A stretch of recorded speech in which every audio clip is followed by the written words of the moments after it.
പ്രിയപ്പെട്ട കൂട്ടുകാരെ, അക്ഷരപൂജയിലേക്ക് എല്ലാവർക്കും സ്വാഗതം. ഇന്ന് ഞാൻ നിങ്ങൾക്ക് വേണ്ടി അവതരിപ്പിക്കുന്നത് ടി പത്മനാഭൻ്റെ ഒരു കഥയാണ്. കഥയുടെ പേര് ശേഖൂട്ടി എന്നാണ്. അപ്പോൾ നമ്മൾ ജീവജാലങ്ങളെ വളർത്തുകയും അവരെ ഇങ്ങനെ ഒരു കാലഘട്ടം കഴിഞ്ഞ് ഇങ്ങനെ ഉപേക്ഷിക്കുകയും ചെയ്യുന്ന ഒരു കഥയാണ് ശേഖൂട്ടി. ഒരു വളർത്തുമൃഗത്തിൻ്റെ കഷ്ടവും അവനവൻ്റെ യജമാനൻ്റെ വരവ് പ്രതീക്ഷിച്ച് അവസാന ശ്വാസം വരെ കഴിയുന്നതും നമുക്ക് ഈ കഥയിൽ കാണാം. ഈ ശേഖൂട്ടിയുടെ അവസ്ഥ കഥയുടെ അവസാനമാകുമ്പോഴേക്കും നമ്മളെ വല്ലാതെ വേദനിപ്പിക്കുന്നുണ്ട്. അപ്പം നമുക്ക് കഥയിലേക്ക് കിടക്കാം. ശേഖൂട്ടി. മരണത്തിൻ്റെ നിഴലിൽ നിസ്സഹായനായ ആ നായ 3 രാപ്പകൽ കഴിച്ചുകൂട്ടി. നിരത്തുവക്കത്തുള്ള ഒരു മാവിൻ്റെ ചുവട്ടിലാണ് ശേഖൂട്ടി തളർന്നു വീണത്. അവിടെ നിന്ന് അവൻ പിന്നീട് എണീക്കുകയുണ്ടായില്ല. അവിടെ നിരത്തിന് വലിയൊരു വളവുണ്ട്. ഒരു വശത്ത് പൂഴി നിറഞ്ഞ തരിശുനിലമാണ്. ഇടയ്ക്കിടെ വെയിലേറ്റു മുരടിച്ച ചെടികളോടുകൂടി കണ്ണെത്താവുന്ന ദൂരത്തോളം അത് പരന്നു കിടക്കുന്നു. കെട്ടിടമെന്ന് പറയാൻ അവിടെ അധികമൊന്നുമില്ല. ഉള്ളതിൽ വലുതൊരു കരുവാൻ്റെ ഉലയാണ്. നിരത്തിൻ്റെ അങ്ങേവശത്തായി ഇരുകരയിലും തഴച്ചു നിൽക്കുന്ന കൈതകളോട് കൂടിയ ഒരു തോടുണ്ട്.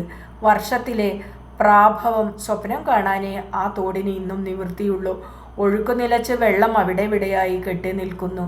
മറ്റൊരവസരത്തിലായിരുന്നെങ്കിൽ ശേഖൂട്ടി ആ കാഴ്ചകൾ ഓരോന്നും നോക്കി രസിച്ചേനെ. പുതുതായി എന്തെങ്കിലും കണ്ടാൽ അടുത്തു ചെന്ന് മണത്ത് നോക്കിയേ അവൻ പോകാറുള്ളൂ. ആരോടെങ്കിലും കലമ്പൽ കൂട്ടിയാലേ അവന് തൃപ്തിയാവൂ. പക്ഷേ ആ ദയനീയാവസ്ഥയിൽ അവൻ അതൊന്നും തരപ്പെടുകയില്ല. തൊട്ടാൽ പൊള്ളുന്ന ആ പഴയ കനൽക്കട്ടയല്ല അവൻ ഇന്ന് കത്തിയടങ്ങിയ വെറും ചാരം. ആദ്യത്തെ ദിവസം അവൻ കണ്ണു തുറന്നു തന്നെ കിടന്നു.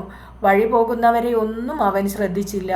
എങ്കിലും അവരെല്ലാവരും അവനെ നോക്കി. നായയല്ല, മനുഷ്യൻ തന്നെ മാവിൻ ചുവട്ടിൽ കിടന്ന് ശ്വാസം വലിച്ചാലും തിരിഞ്ഞു നോക്കാതെ പോകുന്നവരായിരുന്നു അക്കൂട്ടർ. എങ്കിലും അവരെല്ലാവരും ശേഖൂട്ടിയെ നോക്കി.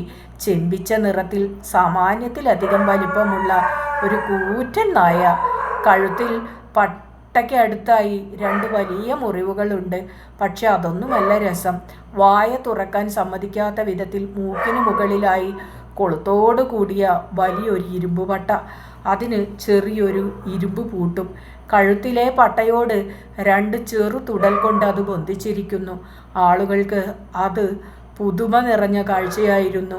മുൻകാൽ 2 നീട്ടി അവയ്ക്കിടയിൽ തല വെച്ച് നീണ്ടു നിവർന്ന് കിടന്ന ശേഖൂട്ടിയുടെ അടുക്കലേക്ക് അവരാരും പോയില്ല. ആ കണ്ണുകളിലെ പ്രകാശം കണ്ട് അവരൊക്കെ പേടിച്ചു.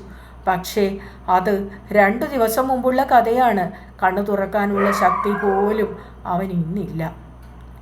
ദിനാന്ത്യത്തിലെ തളർന്ന രശ്മികൾ ഇലപ്പടർപ്പിലൂടെ കടന്നു വന്ന് ആ നിർഭാഗ്യവാനെ തലോടി. പകൽ രാത്രിക്ക് വൈമനസ്യത്തോടെ വഴിമാറിക്കൊടുക്കുന്ന ആ സന്ധ്യാവേളയിൽ ശേഖൂട്ടി അർദ്ധസുഷുപ്തിയിൽ മയങ്ങിക്കിടക്കുകയായിരുന്നു. അങ്ങകലെ പാടങ്ങൾക്കപ്പുറത്തു നിന്ന് ഒരു ശബ്ദം അലച്ചു വന്നു. ദാമേ. ശേഖൂട്ടിയും അത് കേട്ടു. അവൻ വേദനയും ആലസ്യവും ക്ഷണനേരത്തേക്ക് മറന്നു. ചെവി വട്ടം പിടിച്ചു. വീണ്ടും ആ ശബ്ദം, ഏയ് ദാമേ. അവൻ്റെ ശരീരത്തിലെ ഓരോ അണുവും വികാരാധീനമായി. കാലുകൾ പൂഴിയിലൂന്നി പിടഞ്ഞെഴുന്നേൽക്കുവാൻ അവൻ ശ്രമിച്ചു. രോമനിബിഡമായ ആ വാൽ അവൻ നിലത്തു തല്ലി. അവൻ്റെ യജമാനനെയാണ് ആരോ വിളിക്കുന്നത്. അവൻ്റെ സ്വന്തം യജമാനൻ. അവൻ ആരുടെ മുമ്പിലെങ്കിലും തല കുരിച്ചിട്ടുണ്ടെങ്കിൽ അതവൻ്റെ യജമാനൻ്റെ മുമ്പിൽ മാത്രമാണ്. ആരെയെങ്കിലും ഹൃദയം തുറന്ന് സ്നേഹിച്ചിട്ടുണ്ടെങ്കിൽ അതവൻ്റെ യജമാനനെ മാത്രമാണ്. യജമാനനെ കണ്ടിട്ട് ദിവസങ്ങൾ കുറേയായി. അയാൾ അവനെ കാണാൻ വന്നിരിക്കുകയാണോ? പക്ഷേ ശേഖൂട്ടിക്ക് എഴുന്നേൽക്കാൻ കഴിയില്ല. അവൻ്റെ കാലുകൾ ദുർബലങ്ങളായിരുന്നു. അവൻ കണ്ണടച്ച് ചെവിയോർത്തു കിടന്നു. ആ ശബ്ദം നിലച്ചിരിക്കുന്നു. ഒരു പക്ഷേ ദാമു അവനെ കാണുവാൻ ബന്ധപ്പെട്ട് വരുന്നുണ്ടായിരിക്കാം. ആ നായയുടെ ഹൃദയത്തിൽ ആനന്ദം കവിഞ്ഞൊഴുകി. ഒറ്റ നിമിഷം കഴിഞ്ഞോട്ടെ. അവൻ്റെ യജമാനൻ്റെ കാലുകളിൽ തലയണച്ച് അവൻ കിടക്കും. വരാൻ പോകുന്ന ആ സുഖത്തിൻ്റെ സ്മരണയിൽ അവൻ നിർവൃതി അടഞ്ഞു. പക്ഷേ ശേഖൂട്ടിയുടെ യജമാനൻ ഒരിക്കലും വരികയുണ്ടായില്ല. അവൻ കേട്ടത് കാലികളെ തെളിച്ചുകൊണ്ടു വരാൻ വൈകിയ തൻ്റെ മകനെ വിളിക്കുന്ന ഏതോ കർഷകൻ്റെ സ്വരമായിരുന്നു. ചില്ലകൾ അനങ്ങി, പൂഴി നീങ്ങി, ആരോ അടുത്തു വരുന്നു. ശേഖൂട്ടി പതുക്കെ കണ്ണുമിഴിച്ചു. ആവൂ, അവസാന നിമിഷത്തിലെങ്കിലും അവൻ്റെ യജമാനന് വരാൻ തോന്നിയല്ലോ. ചില പരിചിതമായ രൂപം അവൻ ഹൃദയം കുളിർക്കെ നോക്കി. അശ്രുബിന്ദുക്കൾ കവിളിലൂടെ ഒലിച്ചു താണു. പൂഴിയിൽ വിലയം പ്രാപിച്ചു. തൊണ്ട ചിനക്കുവാൻ അവൻ ശ്രമിച്ചുവെങ്കിലും ഒച്ച പൊന്തിയില്ല. പെട്ടെന്ന് അവൻ്റെ മധുരഭാവനകളെല്ലാം തകർന്നടിഞ്ഞു. ആരെയാണ് അവൻ മുമ്പിൽ കാണുന്നത്? ആകാശം തൊടുന്ന ഒരു ബീഭത്സ രൂപം. അത് അവൻ്റെ നേരെ വരികയാണ്. ആ വളഞ്ഞ കൊക്കും ക്രോപ്പ് ചെയ്ത കഴുത്തും തലയും അവൻ വേറെ എവിടെയോ കണ്ടിട്ടുണ്ട്. അവൻ്റെ വീടിന് സമീപത്തുള്ള റെയിലിന്മേൽ ഒരു പശു ചത്തു വീണപ്പോൾ അവിടെ എത്തിയത് ആ നാറുന്ന ജീവി തന്നെയാണ്. അതിനെ ശേഖൂട്ടി ഭയപ്പെടുത്തി ഓടിച്ചിട്ടുണ്ട്. ഒരുപക്ഷെ ആ ശവം തീനി പകരം വീട്ടാൻ വന്നതായിരിക്കാം. അവൻ്റെ ജീവിതത്തിൻ്റെ നിലനിൽപ്പിൽ അവന് സംശയമുണ്ടായിരുന്നു. ആ തിരി ഇനി അധിക നേരം നിന്ന് കത്തുകയില്ല. മരണം തൻ്റെ വലിയ മൂടുപടം അവൻ്റെ മേലിടുവാൻ കാത്തു നിൽക്കുകയാണ്. ശേഖൂട്ടി അതോർത്ത് സങ്കടപ്പെട്ടില്ല. അവൻ എന്നും ധീരനായ ഒരു പോരാളിയായിരുന്നു. എങ്കിലും ജീവൻ കൂട്ടിലുള്ളപ്പോൾ അന്യന് ആഹാരമായി തീരുക, അതവന് ആലോചിക്കാൻ കഴിഞ്ഞില്ല. കഴുകൻ പതുക്കെ ചാഞ്ചാടിക്കൊണ്ടടുത്തു. അവൻ്റെ മുഖത്ത് സംതൃപ്തി നിഴലിച്ചിരുന്നു. ആ നായയെ അവൻ അവിടെ കാണാൻ തുടങ്ങിയിട്ട് 1-2 ദിവസമായി. മരിക്കുന്നത് വരെ കാത്തു നിൽക്കുവാൻ അവന് ക്ഷമയുണ്ടായിരുന്നില്ല. എങ്ങനെ ഉറപ്പിക്കാം അതിനിടയിൽ മറ്റാരും ആ സാധനം കാണുകയില്ലെന്ന്? പക്ഷെ നായ്ക്കളെ അവന് ഭയമാണ്. അതിനാൽ അവൻ കാത്തുനിന്നു. സമയം വരട്ടെ, അപ്പോൾ നൊടിയിടയിൽ പണി തീർക്കാം. അവിടെവിടെയായി എറിച്ചു നിൽക്കുന്ന രോമങ്ങളോടുകൂടിയ ആ വലിയ കഴുത്ത് വളഞ്ഞു. പാറ പൊട്ടിക്കുവാൻ പോലും കെൽപ്പുള്ള ആ കൊക്ക് താഴുകയായി. ശേഖൂട്ടി അവൻ്റെ ശരീരത്തിലൂടെ ഒരു മിന്നൽ പിണർപ്പാഞ്ഞു. ക്ഷീണിച്ച മാംസപേശികൾ വിജൃംഭിച്ചു. പ്രതാപം നിറഞ്ഞ പഴയകാലം അവൻ ഓർത്തു. കണ്ണുകളിൽ നിന്ന് തീ പൊരിപാറി. അവൻ്റെ അന്തഃചൈതന്യം പ്രതിഷേധ സ്വരം ഉയർത്തി. ഭീഷണമായ ഒരു ശബ്ദം. കഠിനമായ നൈരാശ്യവും ഹൃദയവേദയും ശേഖൂട്ടിക്ക് അനുഭവപ്പെട്ടു. ആ വായ തുറക്കുവാൻ കഴിഞ്ഞിരുന്നെങ്കിൽ, ആ പട്ടയും പൂട്ടും അവിടെ നിന്ന് നീങ്ങിയിരുന്നെങ്കിൽ. കഴുകൻ അത് പ്രതീക്ഷിച്ചിരുന്നില്ല. ആശ്ചര്യത്തോടെ അവൻ 2 അടി പിറകോട്ടു മാറി. ആ നായ മരിച്ചിട്ടില്ല. എന്താണ് വേണ്ടത്? അവൻ തെല്ലിട സംശയിച്ചു നിന്നു. ഇടവും വലവും ചെരിഞ്ഞ അവൻ നായയെ നോക്കി. നായ അവിടെ തന്നെ കിടക്കുകയാണ്. പക്ഷേ ആ തല അല്പം ഉയർന്നിട്ടുണ്ട്. ഏതു നിമിഷവും അത് തൻ്റെ മേൽ ചാടി വീണേക്കാം. ഇല്ല, അതൊരിക്കലും സംഭവിക്കില്ല. ശേഖൂട്ടി ആരാണെന്ന് അവൻ അവർക്കൊക്കെ മനസ്സിലാക്കി കൊടുക്കും. പട്ടിണി കിടന്നതുകൊണ്ടൊന്നും അവൻ്റെ ശക്തി കുറയാൻ പോകുന്നില്ല. അവൻ്റെ ബാല്യത്തിൽ അവനേക്കാൾ വലിയ ടൈഗറെ അവൻ കുടഞ്ഞ് എറിയുകയുണ്ടായിട്ടുണ്ട്. ആ പല്ലുകൾക്ക് ഉരുക്കിൻ്റെ ശക്തിയുണ്ട്. നായയും കുറുക്കനും പൂച്ചയും കോഴിയും പശുവും മാത്രമല്ല, മനുഷ്യർ പോലും അവനെ കണ്ടാൽ ഓടി ഒളിക്കും. അവൻ ശക്തനും ധീരനുമാണ്. അവൻ ഒരു നാടുവാഴിയാണ്. മുഖത്തുള്ള ഇരുമ്പുപട്ട അവനെ അസ്വസ്ഥനാക്കി. ഓ, അതെന്തൊരു നശിച്ച പട്ടയാണ്! അതാണ് അവൻ്റെ പരാജയത്തിനെല്ലാം തന്നെ കാരണം. ഒരൊറ്റ നായയ്ക്ക് പോലും ഉണ്ടോ അങ്ങനെ ഒരു പൊല്ലാപ്പ്? തൻ്റെ സ്വാതന്ത്ര്യത്തെ കെടുത്തിയവരോട് അവന് വെറുപ്പ് തോന്നി. അവരോടുള്ള ബഹുമാനം നിമിത്തമാണ് അവൻ അതുവരെ അത് കളയാതിരുന്നത്. ഇനി അവൻ അത് വെച്ചിരിക്കില്ല. നേരം പുലരട്ടെ, അവൻ അത് എവിടെയെങ്കിലും അടിച്ചുടയ്ക്കും. ആ നശിച്ച പട്ടയും ചങ്ങലയും കൊളുത്തും. തനിക്കതിനുള്ള കഴിവില്ലെന്നും പലപ്പോഴും പരിശ്രമിച്ച് തോൽവി അടയുകയാണുണ്ടായതെന്നുമുള്ള വസ്തുത അവൻ മനഃപൂർവ്വം മറന്നതായിരുന്നില്ല. അന്തിക്ക് പീടികയിൽ നിന്ന് സാമാനവും വാങ്ങി തന്നോട് തന്നെ സംസാരിച്ച് പാറ്റി തുപ്പിക്കൊണ്ട് വീട്ടിലേക്ക് മടങ്ങിയിരുന്ന ഒരു കാരണവർക്ക് ശേഖൂട്ടിയെ കണ്ടപ്പോൾ ഒരു കൗതുകം തോന്നി. അടുക്കെ ചെന്ന് അല്പനേരം നോക്കി നിന്നതിനു ശേഷം അയാൾ തൻ്റെ നീണ്ട വടി കൊണ്ട് ശേഖൂട്ടിയുടെ പട്ട അനക്കി നോക്കി. തൻ്റെ അയൽപക്കത്തെ റോസിയെ താൻ ആദ്യമായി സ്നേഹിക്കുവാൻ തുടങ്ങിയ നാളുകൾ അവൻ ഓർമ്മിക്കുകയായിരുന്നു. അപ്പോഴാണ് കാരണവരുടെ വടി കൊണ്ടുള്ള തടവൽ ശേഖൂട്ടിക്ക് അതേതും പിടിച്ചില്ല. ഇടങ്കോലിട്ട ആ ധിക്കാരി ഏതാണ്? വെള്ളുവായിരിക്കും. വെള്ളുവിന് റോസിയുടെ മേൽ കണ്ണുണ്ട്. പക്ഷേ അവനല്ല, അവൻ്റെ അപ്പൂപ്പൻ തന്നെ വന്നാലും ശേഖുട്ടി വിടില്ല. അവൻ കുരച്ചു ചാടി. താൻ നിലത്തു നിന്ന് 1 ഇഞ്ച് പോലും പൊന്തിയിട്ടില്ലെന്നും തൻ്റെ കുര ദയനീയമായ ഒരു ഞരക്ക മാത്രമാണെന്നും അവൻ അറിഞ്ഞിരുന്നില്ല. ആ നായയുടെ തലയിലെ കുഴപ്പം പിടിച്ച ചിന്തകൾ വൃദ്ധൻ എങ്ങനെ അറിയാനാണ്? അയാൾക്ക് അവൻ മുരണ്ടത് തീരെ പിടിച്ചില്ല. ഇരുമ്പുവട്ടുള്ള വടി കൊണ്ട് ശേഖുട്ടിയുടെ നെറ്റിക്കു തന്നെ ഒന്ന് വെച്ചു കൊടുത്തു. പോകുമ്പോൾ അയാൾ പിറുപിറുക്കുന്നുണ്ടായിരുന്നു. അവലക്ഷണങ്ങളെ ഉഷ്ണം കൊണ്ട് പ്രാന്ത് കാട്ടി നടക്കുക. ശേഖുട്ടി സ്തംഭിച്ചു പോയി. വെള്ളവുമില്ല, റോസിയുമില്ല, 2 കാലിൽ നടക്കുന്ന ഒരു മനുഷ്യൻ മാത്രം. അയാളാണെങ്കിൽ നടന്നകലുകയും ചെയ്തു. അല്ല, ഇനി അവിടെ നിന്നാൽ തന്നെ അവൻ എന്താണ് ചെയ്യുവാൻ കഴിയുക? ശേഖുട്ടി കരഞ്ഞു. ജീവിതത്തിൽ ആദ്യമായി അവനപ്പോൾ കരഞ്ഞു. പക്ഷേ അവൻ്റെ ഗദ്ഗതം കേൾക്കുവാൻ അവിടെ ആരും ഉണ്ടായിരുന്നില്ല. അവൻ്റെ കണ്ണീർ നക്കി തുടയ്ക്കാനോ അവനെ ഉശിരു പിടിപ്പിക്കാനോ അവിടെ റോസി ഉണ്ടായിരുന്നില്ല. അവൻ്റെ നെറ്റിയിൽ തലോടി സമാശ്വസിപ്പിക്കാൻ അവൻ്റെ യജമാനനും ഉണ്ടായിരുന്നില്ല. അവൻ പരാജിതനാണ്. അവൻ്റെ കഴിവുകളുടെ നെല്ലിപ്പടി കണ്ടു കഴിഞ്ഞു. അവൻ ഇനി ജീവിച്ചിട്ടു പ്രയോജനമില്ല. കഴിഞ്ഞ ഏതാനും ദിവസങ്ങളായി അവൻ ആപത്തുക്കളോട് മല്ലിടുകയായിരുന്നു. കഷ്ടപ്പാടുകൾ വർദ്ധിച്ചു വന്നു. എങ്കിലും അവൻ ആശ കൈവെടിഞ്ഞില്ല. ഹൃദയത്തിൻ്റെ ഭദ്രമായ ഒരു കോണിൽ ആ പരതന്ത്ര അവസ്ഥയിലും പളകുകൊണ്ട് ഒരു കൊട്ടാരം അവൻ നിർമ്മിച്ചു. ആ കൊട്ടാരം തകർന്നു വീണപ്പോഴാണ് തൻ്റെ ദൗർബല്യം ശേഖുട്ടിക്ക് പൂർണ്ണമായി അറിയാൻ കഴിഞ്ഞത്. ആശ അവനെ വിട്ടുമാറി. ഇനി ഒരിക്കലും എഴുന്നേൽക്കുവാൻ കഴിയുകയില്ലെന്ന ബോധം ശേഖുട്ടിക്കുണ്ടായി. അവൻ കരഞ്ഞു. ചുട്ടുനീറിയ കണ്ണീർ കണങ്ങൾ വീണ് പൂഴി പോലും ഉരുകിയിട്ടുണ്ടായിരിക്കണം. ബാല്യസ്മരണകളുടെ ശീതളഛായയിൽ അവൻ അഭയം തേടി. തടിച്ചു കൊഴുത്ത് ഓമനത്തം തുളുമ്പുന്ന ഒരു കൊച്ചുകുട്ടിയായിരുന്ന ആ കാലം. അവനെ കൂടാതെ അവൻ്റെ അമ്മയ്ക്ക് വേറെയും കുട്ടികൾ ഉണ്ടായിരുന്നു. ഒരു ചെറിയ തൈക്കുണ്ടായിരുന്നു അവരുടെ വാസസ്ഥലം. പക്ഷേ മുലകുടി മാറുന്നതിനു മുമ്പായി അവൻ അവിടെ നിന്ന് പോകേണ്ടി വന്നു. അവനെ എടുത്തപ്പോൾ അവൻ്റെ അമ്മ കലശൽ കൂട്ടുകയുണ്ടായി. അവനും കരഞ്ഞു. തികച്ചും അപരിചിതമായ ആ പുതിയ വീട്ടിൽ അവൻ ജീവിതം ആരംഭിച്ചു. ആദ്യം അവൻ അല്പം പരിഭ്രമമുണ്ടായിരുന്നു.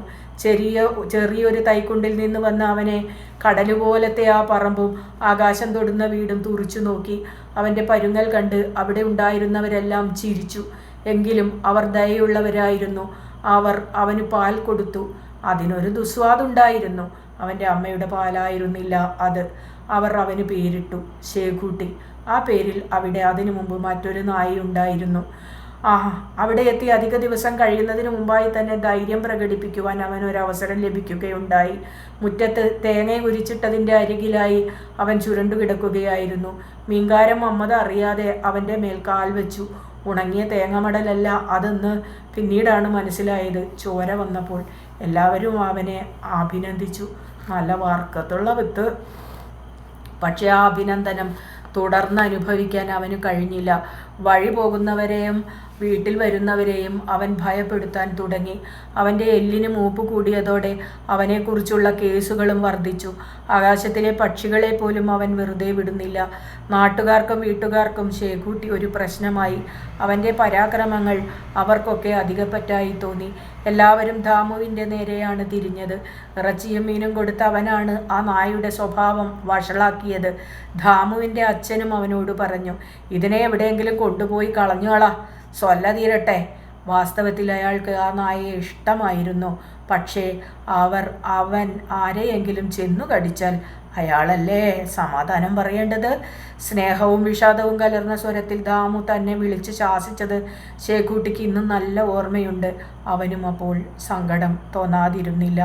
വാലാട്ടി യജമാനൻ്റെ കാൽമുട്ടുകളിൽ തലയുരുമ്മി അവൻ തൻ്റെ ഭാവം വെളിപ്പെടുത്തി.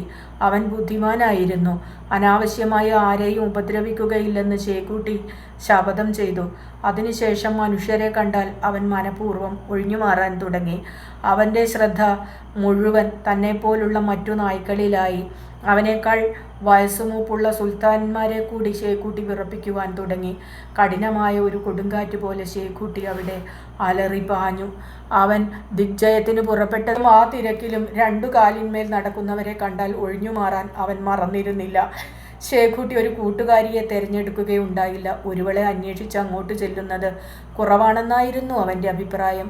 അതിനു പുറമെ അത്തരം കാര്യങ്ങളെക്കുറിച്ച് ആലോചിക്കുവാൻ അവന് സമയവുമില്ലായിരുന്നു. കന്നിമാസത്തിൻ്റെ മാദകമായ പ്രേരണാശക്തി ഒരു സ്വപ്നം പോലെ മാത്രമേ ആ കൂറ്റൻ അറിഞ്ഞുള്ളൂ. റോസി അവന് വെറും ഒരു കൊടിച്ചിപ്പട്ടി മാത്രമായിരുന്നു. അവളുടെ കണ്ണുകളിൽ പുതിയൊരു ലോകവും ആ നോട്ടത്തിൽ പുതിയൊരു പൊരുളും അവൻ ദർശിച്ചത് അന്നാണ്. എങ്ങുനിന്നോ തെണ്ടി വന്ന ഒരു പാണ്ടൻ നായയെ അവൻ തൊടിയിൽ നിന്ന് ഇടയിലേക്ക് കടിച്ചെറിഞ്ഞ ആ ദിവസം. ഒരു ജേതാവിൻ്റെ തലയെടുപ്പോടു കൂടി അവൻ ചുറ്റും നോക്കിയപ്പോൾ കണ്ടത് വേലിക്കരികിൽ നിന്ന് കടാക്ഷിക്കുന്ന റോസിയെയാണ്. അവളുടെ വീണുകിടക്കുന്ന ചെവിയും നനുത്തുകറുത്ത വെൽവെറ്റ് പോലുള്ള ദേഹവും ശേഖൂട്ടിക്ക് സുന്ദരമായി തോന്നി.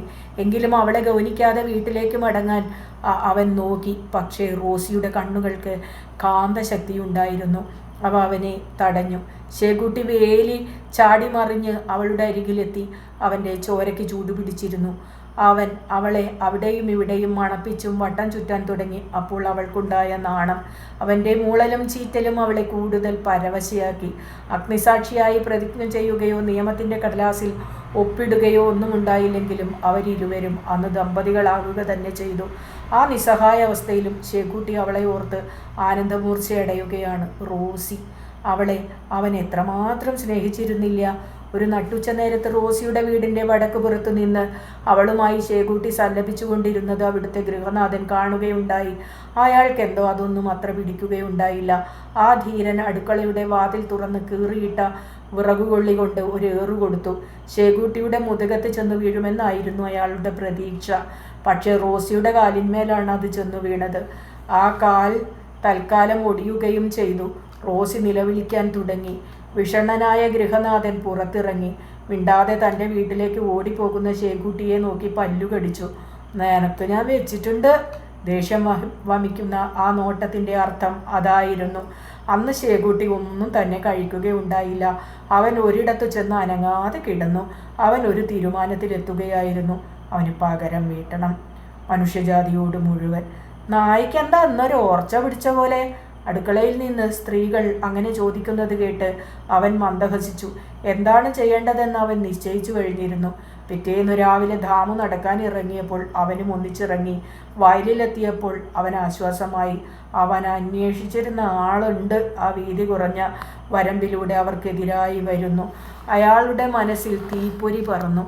തലേ ദിവസത്തെ പക ശേഖൂട്ടി മനസ്സിൽ വെച്ചിരിക്കുമോ? ഒരു ഉൾക്കിടിലത്തോടെ അയാൾ ചോദിച്ചു, എടാ, നായി കടിക്കൂലല്ലോ? ശേഖൂട്ടി മര്യാദക്കാരനായി കഴിഞ്ഞു എന്ന് തന്നെ ആയിരുന്നു അയാളുടെ വിശ്വാസം. എങ്കിലും ഉറപ്പിക്കാൻ പറ്റുമോ? അതൊക്കെ പണ്ട് കഴിഞ്ഞു. ഇപ്പോഴവൻ ആരെയും കടിക്കില്ല, അല്ല ശേഖൂട്ടി? അങ്ങനെ ചോദിച്ചു ദാമു അവൻ്റെ നേരെ നോക്കി. ഏതാണ്ട് 6 വാര മാത്രമേ നടന്നിട്ടുണ്ടാവുകയുള്ളൂ. അപ്പോഴേക്കും പുറകിൽ നിന്ന് ഭയങ്കരമായ ഒരു നിലവിളി.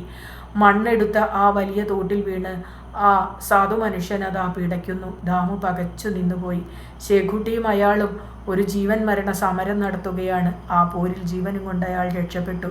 ഇടത്തെ കാൽവണ്ണയിൽ നിന്ന് കുറേ ഇറച്ചി നഷ്ടപ്പെട്ടത് പിന്നീട് അയാൾ മനസ്സിലാക്കുകയുണ്ടായുള്ളൂ. അണക്കെട്ട് പൊട്ടി ഒഴുകുന്നത് പോലെ ശേഖൂട്ടിയുടെ അക്രമവാസന 4 വഴിക്കും തനിക്ക് പിടിക്കാത്തവരെയൊക്കെ അവൻ ഉപദ്രവിച്ചു. ഒരവസരത്തിൽ അവന് ഭ്രാന്തുണ്ടോ എന്ന് പോലും അവർ സംശയിക്കുകയുണ്ടായി. റോസിയുടെ കാര്യം യജമാനനോട് അവർ പറഞ്ഞെങ്കിലും ദാമു അത് മനസ്സിലാക്കുകയുണ്ടായില്ല. ഒടുവിൽ നിർബന്ധം സഹിക്കവയ്യാതായപ്പോൾ ശേഖൂട്ടിയെ ചങ്ങലയിലിട്ടു. വീട്ടിലും തൊടിയിലും അവന് ഇഷ്ടമുള്ളിടത്തൊക്കെയും കാറ്റുപോലെ സ്വതന്ത്രനായി സഞ്ചരിച്ചു ഇരുന്ന അവനെ ബന്ധിച്ചപ്പോൾ അവൻ്റെ യജമാനൻ്റെ ഹൃദയം പിടച്ചു. പക്ഷെ അതല്ലാതെ നിവൃത്തിയുണ്ടായിരുന്നില്ല. അവൻ്റെ വലിയ മീശ അവൻ്റെ മൂക്കിന്മേൽ തൊട്ട് എക്കിളിപ്പെടുത്തുമാറ് അത്ര അടുക്കെ ഇരുന്നു കൊണ്ട് ദാമു വിഷാദം നിറഞ്ഞ സ്വരത്തിൽ ചോദിച്ചു, ശേഖൂട്ടി, നീ ഇത് മതിയാക്കിയില്ലേ? അവൻ മിണ്ടാതിരുന്നു. നീ എന്നെക്കൊണ്ട് ഇനിയും പറയിപ്പിക്കുമോ? അവൻ എന്താണ് പറയേണ്ടത്? ഇത്ര നാള് സഹിച്ചു, ഇനി നിവൃത്തിയില്ല. അവൻ്റെ മുഖത്ത് നോക്കാതെയാണ് അവൻ്റെ യജമാനൻ അങ്ങനെ പറഞ്ഞത്. രാത്രി ജനസഞ്ചാരമടങ്ങിയാൽ അവനെ അഴിച്ചുവിടും. സ്വാതന്ത്ര്യത്തെക്കാൾ അടിമത്തം കൂടുതലായ ആ ജീവിതത്തിൽ അവൻ പ്രതിഷേധിക്കാതിരുന്നില്ല. ആദ്യത്തെ ദിവസം അവൻ പകൽ മുഴുവൻ ഓളിയിട്ടു. നിലം മുഴുവൻ മാന്തി കിളയ്ക്കുകയും കാണുന്നവരുടെ നേരെയൊക്കെ ചാടിക്കയറുകയും ചെയ്തു. എങ്കിലും അവന് രാത്രി എവിടെയും പോകാമായിരുന്നു. ദാമു കിടക്കാൻ പോകുമ്പോൾ അവനെ അഴിച്ചുവിടും. അപ്പോൾ അവനുണ്ടാകുന്ന സന്തോഷം! അവിടെയൊക്കെ അല്പം പാഞ്ഞു നടന്നതിനു ശേഷം ആ കോലായിൽ ഒരിടത്ത് അവൻ ചെന്നു കിടക്കും. ശേഖൂട്ടിയെക്കുറിച്ചുള്ള ആക്ഷേപങ്ങൾ വീണ്ടും വർദ്ധിച്ചു വന്നു. രാത്രി വയൽ കാക്കുവാൻ പോകുന്നവരെയും സിനിമ കഴിഞ്ഞ് മടങ്ങുന്നവരെയും അവൻ വെറുതെ വിട്ടിരുന്നില്ല. നാട്ടുകാർ അസ്വസ്ഥരായി. എന്തുകൊണ്ട് അവർക്ക് ആ നായയെ കളഞ്ഞുകൂടാ? അതായിരുന്നു അവരുടെ ചോദ്യം. വയസ്സുകാലത്ത് ഒരു നായ നിമിത്തം മറ്റുള്ളവരുടെ വിരോധം സമ്പാദിക്കാൻ ഇടവന്നതിൽ ദാമുവിൻ്റെ അച്ഛൻ വ്യസനിച്ചു. ആളുകളുമായി രഞ്ജിപ്പിൽ കഴിഞ്ഞുകൂടാൻ അഭിലഷിച്ചിരുന്ന ഒരു ശുദ്ധ ഹൃദയനായിരുന്നു അദ്ദേഹം. മനസ്സുമടുത്ത ആ മനുഷ്യൻ ശേഖൂട്ടിയുടെ കഥ കഴിക്കുവാൻ ഒരു വേടിക്കാരനെ ഏർപ്പാട് ചെയ്തു. ദാമുവിന് അത് സമ്മതമായിരുന്നില്ല. ശേഖൂട്ടിയെ കൊണ്ടുവന്നതും വളർത്തിയതുമൊക്കെ അവനായിരുന്നു. കടിച്ചാലും അവനൊരു നല്ല നായയാണ്. വെടിക്കാരൻ വെറുതെ മടങ്ങി. അച്ഛനും മകനും തമ്മിലിടഞ്ഞു. നിന്റെ നായ ഇനി ഒരാളെ കാട്ടിക്കട്ടെ, വൃദ്ധൻ ചോദിച്ചുകൊണ്ട് പറഞ്ഞു. കെട്ടിയിട്ട ദിക്കിൽ നിന്ന് ശേഖൂട്ടി അതൊക്കെ കേൾക്കുന്നുണ്ടായിരുന്നു. ആ കലഹത്തിൽ നിന്നായിരുന്നു ശേഖൂട്ടിയുടെ മുഖപ്പട്ടയുടെ ഉത്ഭവം. അടിമത്തത്തിൻ്റെ ആ ചിഹ്നം പേറുന്നതിലും ഭേദം മരണം തന്നെയായിരുന്നു. അങ്ങനെ അവനും തോന്നിയിട്ടുണ്ട്. ആ ചങ്ങലയും കൊളുത്തും അണിഞ്ഞുകൊണ്ട് അവൻ പുറത്തിറങ്ങുകയുണ്ടായില്ല. അവൻ്റെ ഹൃദയം നീറുന്ന ഒരു തീച്ചുളയായിരുന്നു. മറ്റെന്തും സഹിക്കാം, പക്ഷേ ആ അപമാനം. എന്തുകൊണ്ട് ദാമു അവനെ കൊന്നില്ല? എങ്കിലും അവൻ തൻ്റെ യജമാനനെ സ്നേഹിക്കുക തന്നെ ചെയ്തു. ദാമു ഒഴിച്ച് മറ്റൊരാളായിരുന്നുവെങ്കിൽ അവൻ കാണിച്ചു കൊടുക്കുമായിരുന്നു. മനുഷ്യൻ്റെ കയ്യേറ്റത്തിന് താൻ എങ്ങനെയാണ് വഴങ്ങിക്കൊടുക്കുന്നതെന്ന് ഓർത്തപ്പോൾ ശേഖൂട്ടിക്ക് അത്ഭുതം തോന്നി. പട്ടപേറി അവൻ്റെ കഴുത്തിലും മുഖത്തും വടുകെട്ടിയിരിക്കുകയാണ്. പക്ഷേ അവൻ്റെ ദേഹത്തിന് പണ്ടത്തെ പോലെ തന്നെ ശക്തിയുണ്ട്. അവൻ്റെ മനസ്സ് ഇന്നും ഊർജ്ജസ്വലമാണ്. ആ മുഖപ്പട്ട, അത് അവൻ അടിച്ചു പൊളിക്കാൻ പോകുകയാണ്. ദാമുവോടുള്ള സ്നേഹം നിമിത്തമാണ് അവൻ അതുവരെ അടങ്ങിയിരുന്നത്. ദാമു പോയി. ഇനി അവൻ എന്തിനു കാത്തു നിൽക്കണം? ആർക്കു വേണ്ടി? അല്ല, അത് സാധ്യമല്ല. വ്യാമോഹത്തിൻ്റെ പട്ടുനൂലിഴകൾ നിർമ്മിച്ചു കൊണ്ടിരുന്ന ആ നായ താൻ മരണത്തിലേക്ക് അനുനിമിഷം വഴുതി പോവുകയാണെന്ന് ഓർത്തില്ല. ഏതാനും മിന്നാമിനുങ്ങുകൾ ശേഖൂട്ടിയുടെ മുമ്പിലൂടെ പറന്നുപോയി. അവൻ്റെ പ്രകാശം കുറഞ്ഞ കണ്ണുകൾക്ക് അവയുടെ വെളിച്ചം അസഹ്യമായി തോന്നി. അവനൊരു ഭൂതോദയമുണ്ടായി. നരകത്തിലെ പിശാചുകൾ പന്തവും കൊളുത്തി അവനെ ഉപദ്രവിക്കാൻ വന്നിരിക്കുകയാണ്. തീജ്വാലകൾ അവൻ്റെ നാല് പുറവും ബീഭത്സ നൃത്തം ചെയ്യുന്നു. ശേഖൂട്ടി കണ്ണടച്ചു കിടന്നു. അസുഖകരമായ ആ കാഴ്ച മറന്നുകളയുവാൻ അവൻ ശ്രമിക്കുകയായിരുന്നു. അതിനു മുമ്പും അത്തരം ഒരു അനുഭവം അവനുണ്ടായിട്ടുണ്ട്. അത് ഇതാ വീണ്ടും ആവർത്തിക്കുവാൻ പോകുന്നു. ശേഖൂട്ടിയുടെ ശരീരം വിറങ്ങലിച്ചു. മനുഷ്യനും പിശാചും ഒത്തുചേർന്ന് അവനെ ഉപദ്രവിക്കാൻ വരികയാണ്. അവൻ മറക്കുവാൻ ശ്രമിച്ചുവെങ്കിലും ആ പഴയ ഓർമ്മ അവനെ അലട്ടിക്കൊണ്ടിരുന്നു. ബിസിനസ് സംബന്ധമായി ദാമു എവിടെയോ പോയ സമയമായിരുന്നു. പോകുമ്പോൾ ശേഖൂട്ടിയെ നല്ലപോലെ നോക്കാൻ പറയുന്നതിന് അവൻ മറന്നിരുന്നില്ല. പക്ഷേ അവൻ്റെ കണ്ണു തെറ്റേണ്ട താമസം ശേഖൂട്ടിയുടെ കഷ്ടകാലവും ആരംഭിച്ചു. കാലത്തിനും നേരത്തിനും ഭക്ഷണം കിട്ടാതായി. ചങ്ങലയിൽ നിന്ന് അഴിച്ചിളക്കുന്നത് എപ്പോഴെങ്കിലുമായി. വീട്ടുകാരിൽ വന്ന മാറ്റം ശേഖൂട്ടി നല്ലപോലെ മനസ്സിലാക്കുന്നുണ്ടായിരുന്നു. അതിനാലാണ് ചങ്ങലയിടുവാൻ വന്ന കുട്ടിയെ അന്ന് അവൻ പതുക്കെ ഒന്ന് ഉരസിയത്. അത് പിന്നീട് ഒട്ടേറെ കുഴപ്പങ്ങൾക്ക് വഴിവെക്കുമെന്ന് അവൻ ഓർത്തിരുന്നില്ല. തൻ്റെ പ്രതിഷേധം എങ്ങനെയെങ്കിലും രേഖപ്പെടുത്തണമെന്നേ അവൻ ഉദ്ദേശമുണ്ടായിരുന്നുള്ളൂ. ചോര വന്നുവോ എന്നൊരു സംശയം. അല്ല, ചോര വരിക തന്നെ ചെയ്തു. കുഴപ്പമായി. സ്വന്തം ആൾക്കാരെ തന്നെ ഒരു നായ കടിക്കുക, അതൊരു ചീത്ത ലക്ഷണമാണ്. ഉഷ്ണകാലവും. നായയ്ക്ക് ഭ്രാന്തുണ്ടോ? കുട്ടിയെ സൂചി വെപ്പിക്കുവാൻ ആസ്പത്രിയിലേക്ക് കൊണ്ടുപോയി. ശേഖൂട്ടിക്ക് ബന്ധനവും വിധിച്ചു. അടിച്ചു കൊല്ലണമെന്നായിരുന്നു ആദ്യത്തെ പ്ലാൻ. പക്ഷേ ബുദ്ധിയുള്ള ആരോ ചിലർ വിലക്കി. ഭ്രാന്തൻ നായല്ലേ, കൊല്ലാൻ പാടില്ല. 40 ദിവസത്തേക്ക് കെട്ടിയിടുകയാണ് വേണ്ടത്. തിന്നാനൊന്നും കൊടുക്കരുത്. ഇനി കൊടുത്താലും അത് കഴിക്കില്ല. നായയ്ക്ക് ഭ്രാന്താണ്. ശേഖൂട്ടി അവരുടെയൊക്കെ വെറുപ്പിനെയും അവഹേളത്തിനും പാത്രമായി. സ്ത്രീകളും കുട്ടികളും അവനെ അത്ഭുതത്തോടെ നോക്കി. പട്ടയഴിച്ചു നീക്കേണ്ട കാര്യത്തെപ്പറ്റി ആരോ ഓർമ്മിപ്പിച്ചപ്പോൾ ദാമുവിൻ്റെ അച്ഛൻ പറഞ്ഞു, അതവിടെ തന്നെ കിടന്നോട്ടെ, ചോറ് കൊടുക്കുന്നില്ലല്ലോ. കുട്ടികളെ ഒന്നും അടുത്ത് വിടരുതെന്ന് അമ്മമാർക്കൊരു താക്കീതും നൽകി.